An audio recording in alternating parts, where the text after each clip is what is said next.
I think, first of all, the players wanted me up here because that way I won't be out there asking questions. but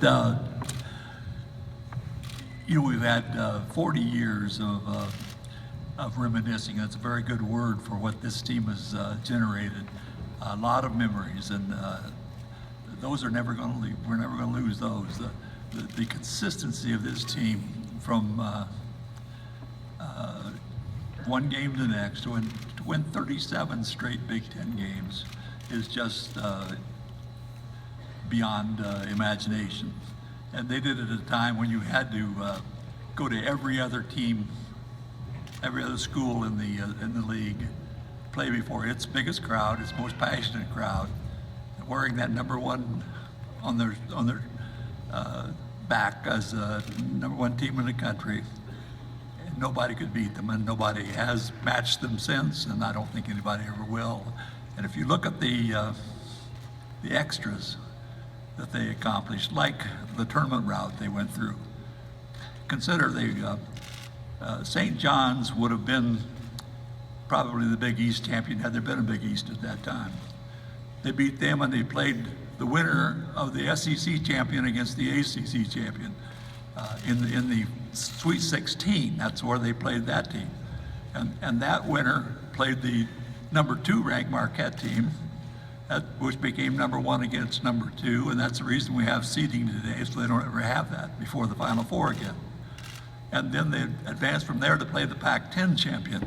So nobody's ever going to go through that kind of route again. And these guys did it and made it all the way to Michigan, which was probably the really number 2 team in the country by the time they played them. And it was a remarkable run and just a privilege to cover it. Quinn, how special is it for this special team to be back together on a night like tonight, celebrating the 40th anniversary? It's humbling. It really is. First of all, I want to thank all of those of you who came out to support that. And as it was being considered and put together, one of the things that we all felt was important, that those around the team who were part of that were every bit a part of the team. And seeing some of those faces has been wonderful.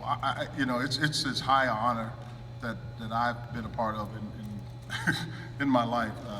And I don't necessarily mean going undefeated, but to have my teammates come back for this, for the university, and it looked at, it has stood the test of time. I didn't realize, like Coach Knight used to always tell us, we probably didn't know half the things we needed to know, but as Bob is pointing out the things that we did, had no idea, so it's special to be back with these guys again. Next question is for Jim Roberson. Scott May, National Player of the Year. One could describe him as a perfect basketball player. He was a great defender. He could shoot. He was strong. He could rebound. He was athletic. What was it like to go against him in practice every day? Go ahead, Roby. Let's see about this great defender. Bob is doing it again. I don't know why. You already gave the accolades to Scott. No more needs to be said for me. I was just filling in the role of trying to help the team the best way I could to try to keep him ready for each game. There's nothing special. He had the accolades, and along with Quinn and Bobby, I didn't add any extra to that. Scott, talk about Bobby Wilkerson. One can make a convincing argument, the best defender who's ever played for Indiana. What was it like to be his teammate? I just think for me and Bob, it's just when you got in trouble, when you needed help, he would always be there. I was telling him earlier today that 2 of my favorite words is help and switch. But to have a player so versatile, long, gifted, athletic, was perfect for our team. And man, there were so many games where, he guarded the center, he would guard the point guard. He would do a lot of damage defensively. So to have him was really helpful for us. Ken, maybe the greatest game ever played in Assembly Hall was the contest against Michigan, and it came down to a big play at the end. Talk about that moment. It was good. Does anybody still question it? It was good. No, it was an incredible situation that we found ourselves in, and we knew coming out that they were going to be looking for Scott to take that shot. And, you know, when Quinn ended up with the basketball at that time, you know, he did what he knew to do with it, sent it up to the basket, and it ricocheted off. Of course, but it ricocheted off into the hands of Jimmy Crews, who made an incredible play, threw it back up towards the basket. It went off the backboard.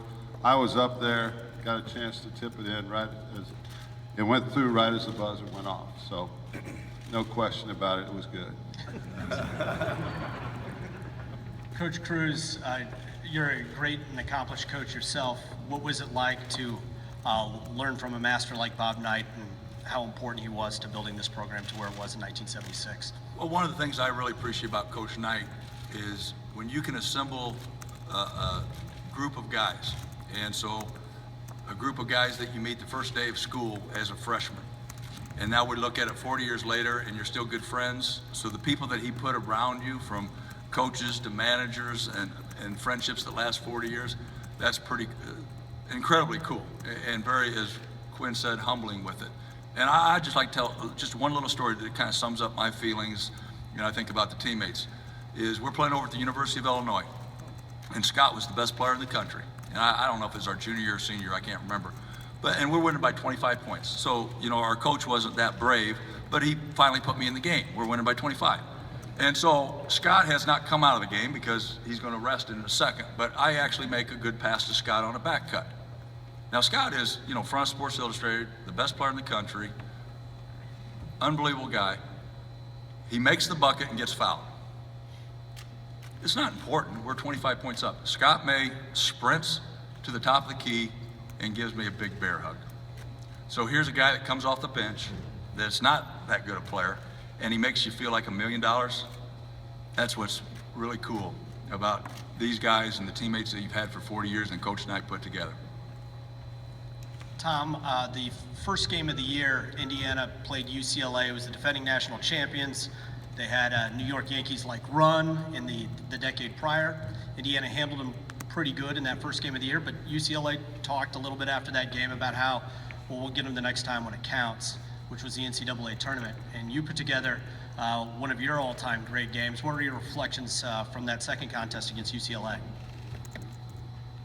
Well, I've got a lot of reflections. The first thing, before I even answer that question, there's a guy out here right now who was as big a part of what we accomplished in our 76 team, and it's John Laskowski, who's sitting right over here. And Laz was part of our team. He's like a brother to all of us. I mean, we went through everything together with Laz, Greeno, you know, that whole group. And so anyway, Laz is what made it possible. And in our early teams, and especially that 75 team, which we think there's not a better group of players ever assembled than that team. We just didn't get it done, you know, to win the whole thing. So we were excited the first game of the season to play UCLA because they had won the national championship the year before. And it was our first chance to get back on the court after Kentucky had beaten us to knock us out the year before.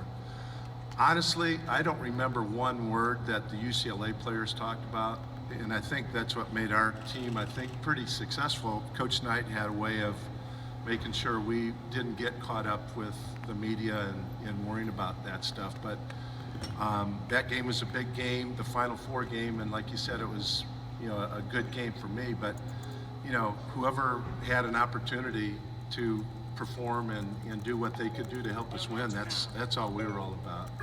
And so the game was significant because it gave us a chance to get to the final game, and then we ended well. Next question's for Scott Eells. You were the young guy on that team. What was it like to jump into that and go against the greatest team ever assembled right out of high school? Well, when I came in, Quinn put his arm around me and he said, freshmen should keep their mouth shut. So maybe I ought to. No, honestly, you know, I came from a little small town of 5,500 people in Illinois, and I had no idea what Indiana really meant to the state of Indiana and the university, and it didn't take long to get here, and it was, as everybody keeps saying, humbling to finally be with this group of guys that are a step above everybody else in the country.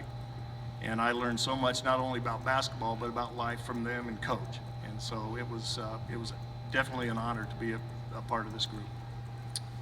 Wayne, maybe speak to the brotherhood of this great team and how those friendships have carried on in the years since. Well, it's carried on great. I'm a lot younger than these guys, but one thing that I can tell you is I learned a lot from them. I mean, what Scott said about QB is true, but the guy to my left, him and Quinn, I thought they were my parents because they punished me in practice. And I used to ask Aber and Greeno when I was a freshman, is it always like this?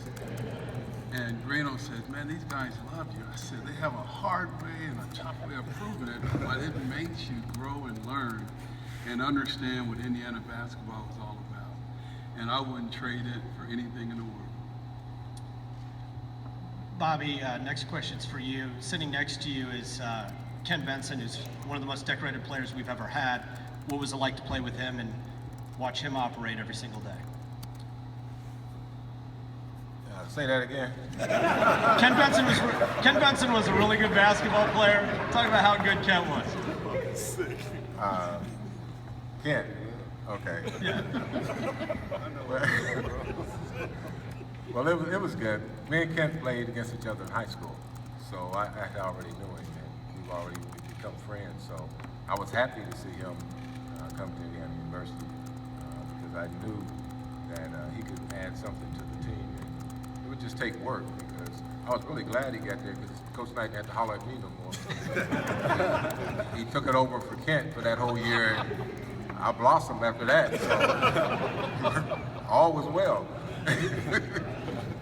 But Kent come in and he went through the growing pains like we all do. Our whole thing was we didn't know what day you're going to be in the doghouse, but we were sure it's going to be at least 2 out of the 5. So we look around and say, who day is it today? And if I had mine yesterday, I said, well, Kent, look like you're up. So, but it was just a pleasure that he came in, and he did a lot of great things to really help us, and along with everyone else. But you got to have a big man in the post, and he was big. He just ran over me, and I got out of his way.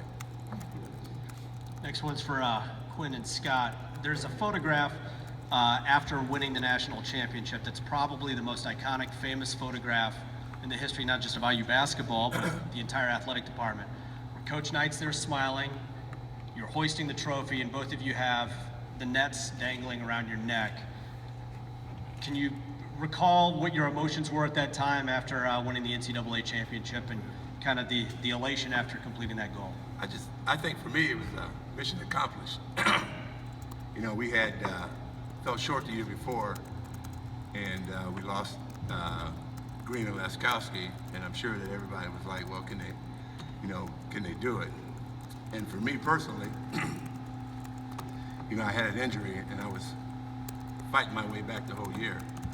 And to go through the season that we had, to almost get beat a few times, to not quit, to not lose, and to be down at half in the Michigan game, and come back in the second half and just beat the shit out of them. Get that on there. Yeah. You know, it was like mission accomplished for us, and you know, we had worked so hard, come a long way, and it was just a great feeling for me. Yeah, I would echo that. And yeah, I was relieved because I didn't have to go through it anymore either. I won't lie. I mean, you're 18, 19, 20-year-old kids, so that's just the reality of the situation. But to go through it and have the kind of success that we had, and do it in the fashion that we did it, yeah, it was special. So it was jubilation. There was relief.